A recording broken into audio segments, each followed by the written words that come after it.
The worst humiliation of my life happened in front of 30 relatives at my grandmother's birthday dinner. My older brother blamed me for something he had done, and before I could explain, my father slammed his hand on the table and shouted, "You're grounded until you apologize to your brother." Everyone laughed as if I were still a child. My face burned, but I simply nodded and said, "All right."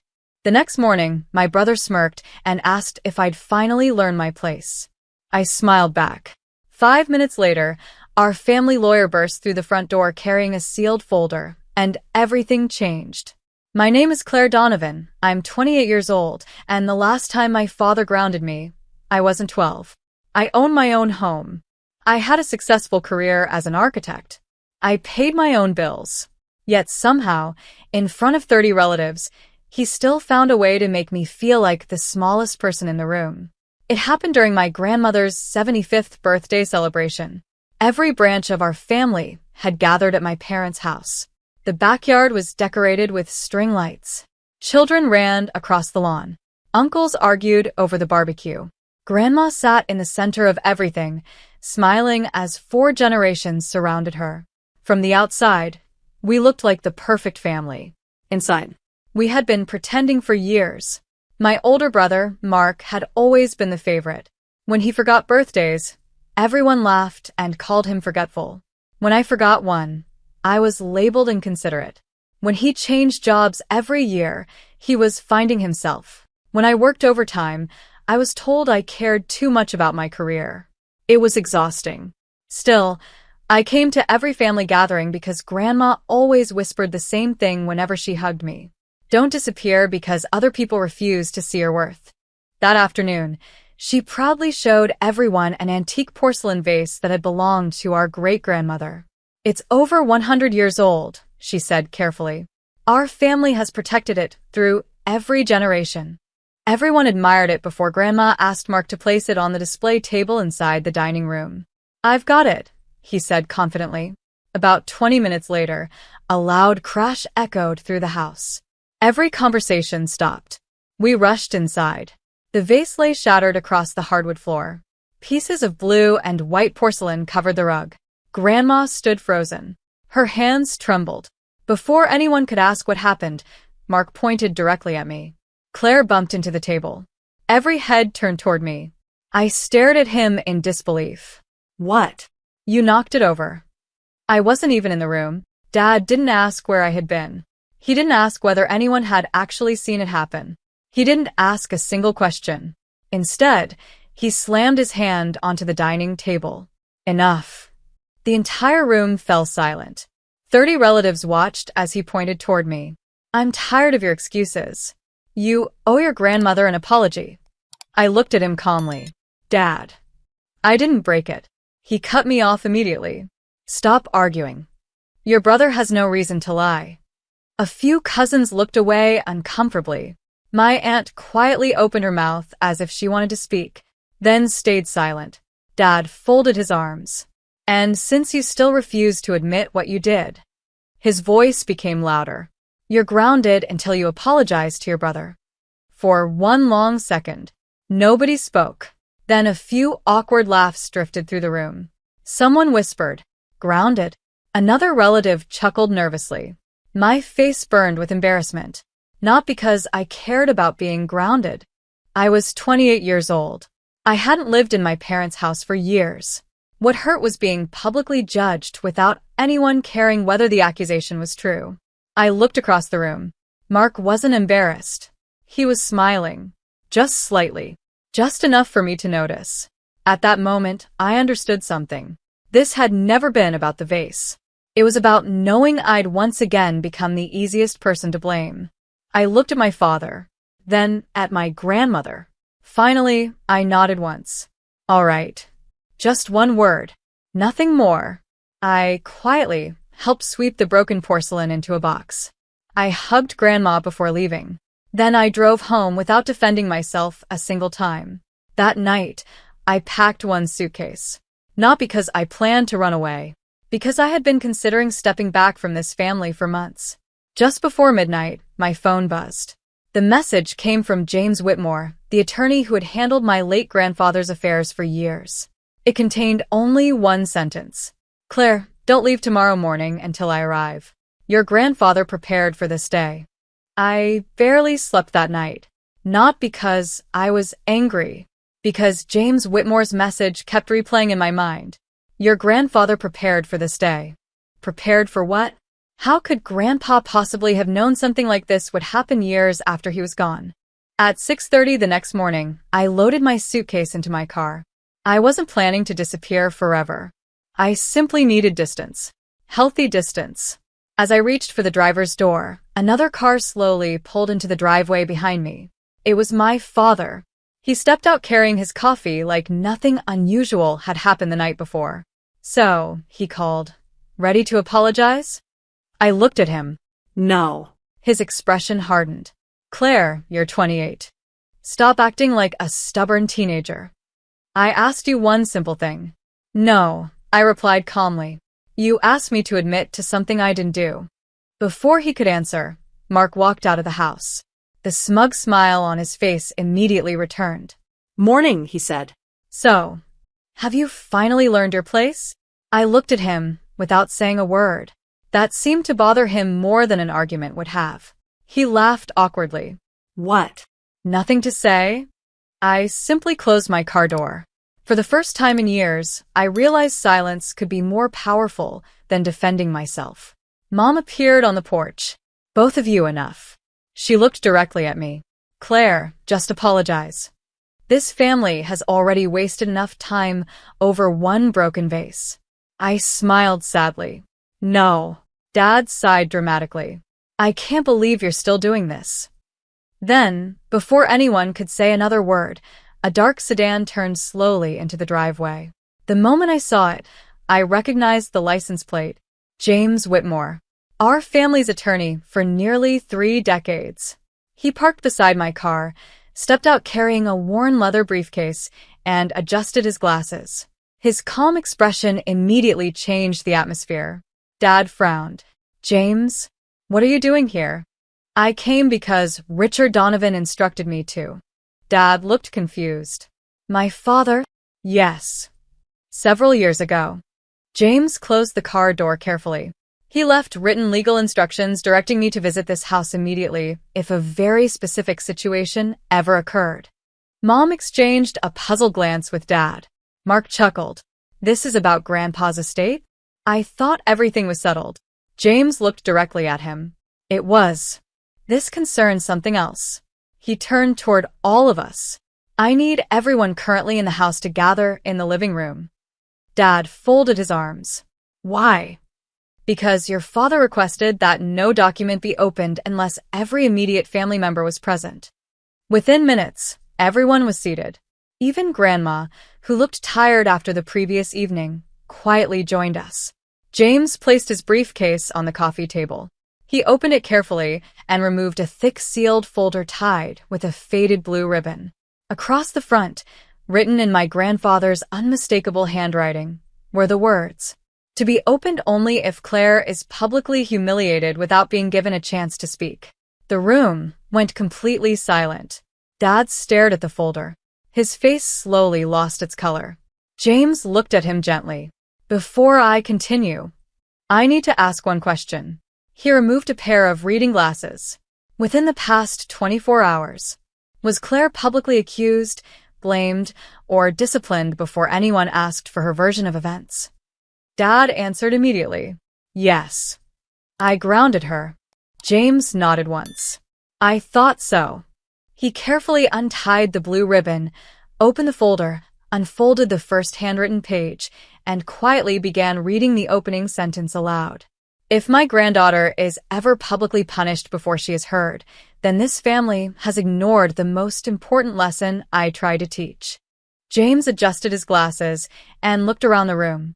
No one spoke. Even Mark's confident smile had disappeared. He unfolded the first page and began reading in my grandfather's steady handwriting. If these words are being read today, then my greatest fear has finally come true. Someone judged Claire before listening to her. A chill settled over the room. Grandpa's letter continued. I've watched this family for many years, and I've noticed something dangerous. The loudest voice is often believed first. The quietest voice is rarely asked to speak. James paused for a moment before continuing. Clara spent most of her life accepting blame simply because she preferred peace over arguments. My grandmother lowered her eyes. She knew. She had seen it happen more than once. Grandpa's words continued. Leadership isn't deciding who's guilty the fastest. Leadership is having the patience to hear every person before reaching a conclusion. Dad slowly shifted in his chair. For the first time that morning, he looked uncomfortable.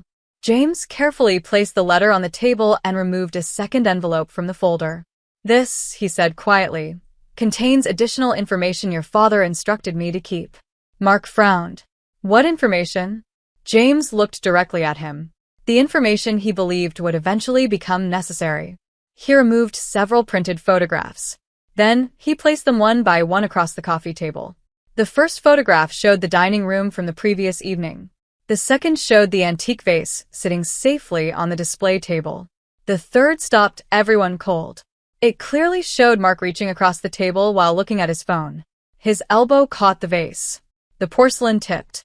His hand lunged toward it too late. The vase shattered. The room fell silent.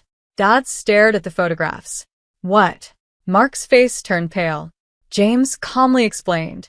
"Your father installed discreet security cameras inside the dining room several years ago after a burglary attempt. The footage automatically stores for 30 days. Before coming here this morning, I reviewed last night's recording." He slid one final printed image across the table. It showed me entering the dining room nearly 20 seconds after the vase had already broken. Dad looked from the photograph to me, then back to Mark. His voice barely rose above a whisper. "Is this true?" Mark swallowed hard. For several seconds, he couldn't answer. Finally, he nodded. I knocked it over." Nobody moved. I panicked. I knew Dad would be angry. "So," he looked at me with tears beginning to form. "I blamed Claire because everyone always believes me." The words landed harder than any confession. Dad closed his eyes. He didn't deny it. He couldn't. Grandma quietly wiped away a tear. "I suspected that wasn't Claire," she whispered. She stopped speaking. "I didn't want another family argument." My aunt spoke next. "I wanted to say something too.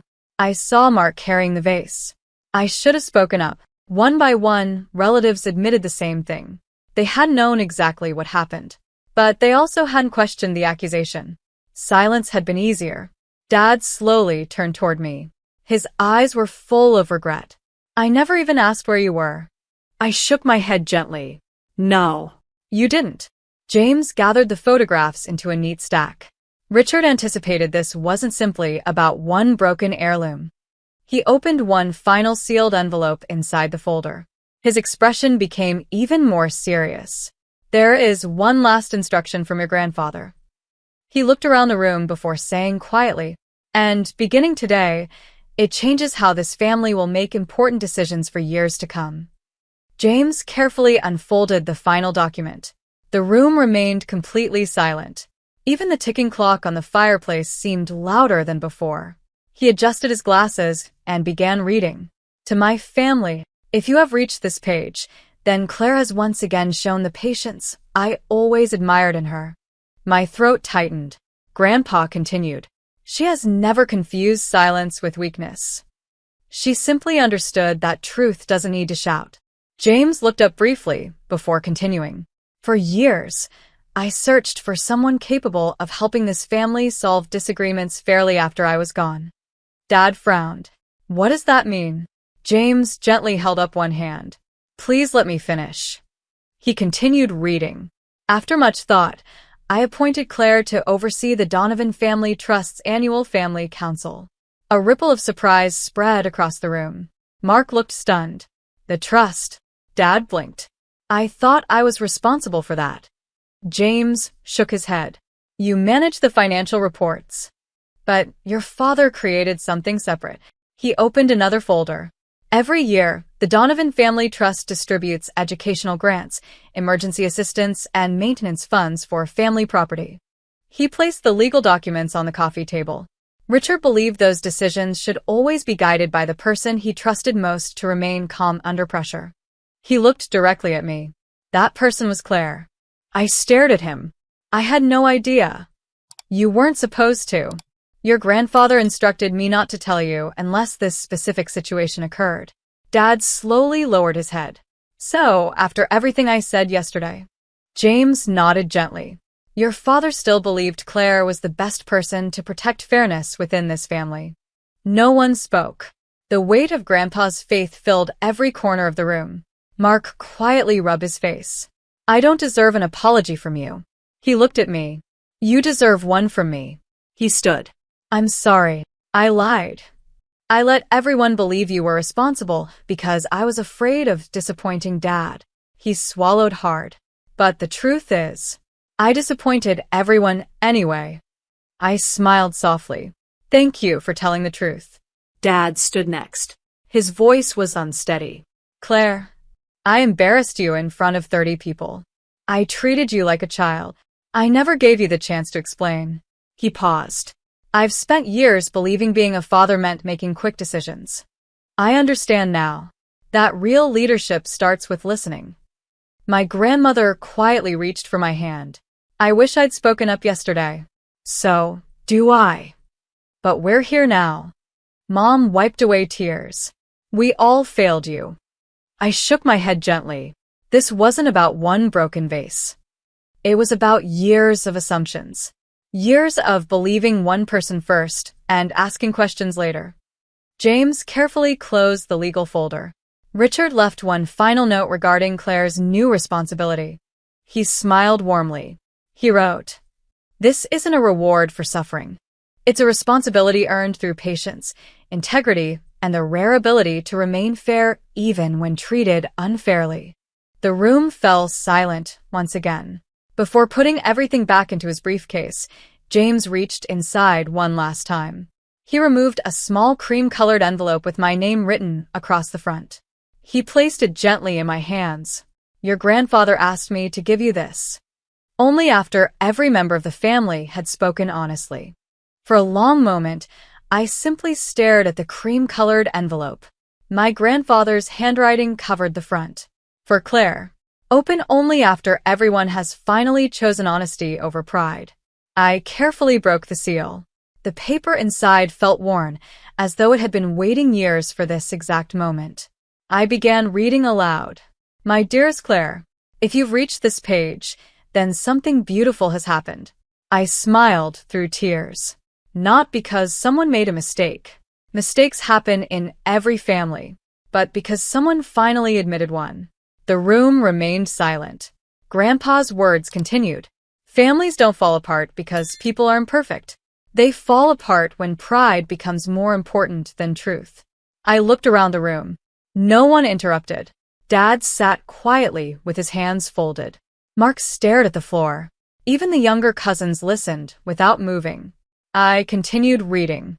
Claire, I never wanted you to spend your life proving your worth. The people who truly love you shouldn't require proof. My voice caught for a second. I took a slow breath before reading the next paragraph. One day your father will discover that authority isn't measured by how quickly he makes decisions. It's measured by how willing he is to correct them. Dad quietly covered his eyes. Tears slipped between his fingers. Grandpa wasn't finished. And your brother will eventually learn that protecting his reputation by sacrificing someone else's will always cost him far more than telling the truth. Mark wiped his face. I understand now, he whispered. I really do. I folded the letter for a moment. Then I looked at my father. For the first time in years, I didn't see the man who had embarrassed me. I saw someone who genuinely wished he could take the previous day back. He slowly stood. I've spent my whole life believing a father had to appear certain. He shook his head. Yesterday taught me something I'll never forget. He walked over until we stood only a few feet apart. I should have listened before judging. I should have protected you instead of humiliating you. And I should have remembered that respect is something parents model, not something they demand. I smiled gently. Thank you. Those 2 words surprised everyone, especially me. Dad looked confused. You forgive me? I forgive you. But forgiveness isn't pretending yesterday never happened. It's choosing not to let yesterday decide tomorrow. He nodded. I'll earn back your trust. I know. Mark stepped forward next. I don't expect things to go back to normal. I lied because I wanted Dad's approval. I never stopped to think about what it would cost you. I placed a hand on his shoulder. The truth always costs less than a lie, even when it's difficult. He gave a small smile. I'll remember that. Grandma quietly stood and wrapped both of us in a hug. This family needed today. So did I admitted. James closed his briefcase and smiled warmly. Richard once told me something I've never forgotten. Everyone looked toward him. He said, the greatest inheritance I can leave isn't money. It's teaching my family how to choose truth when pride feels easier. The room became peaceful, not because every wound had disappeared, but because every excuse had. Later that afternoon, we all walked into the dining room together. The broken vase was gone. Its place on the display table sat empty. Grandma noticed me looking at it. She smiled. We can replace porcelain. She gently squeezed my hand. But trust. That's what we protect now. As I drove home that evening, I realized something my grandfather had understood long before any of us. Real strength isn't winning every argument. Real strength is having the courage to stop an argument before it becomes another family tradition. Because the strongest families aren't the ones who never make mistakes. They're the ones humble enough to face the truth, brave enough to apologize, and wise enough to make sure the next generation never has to repeat the same story.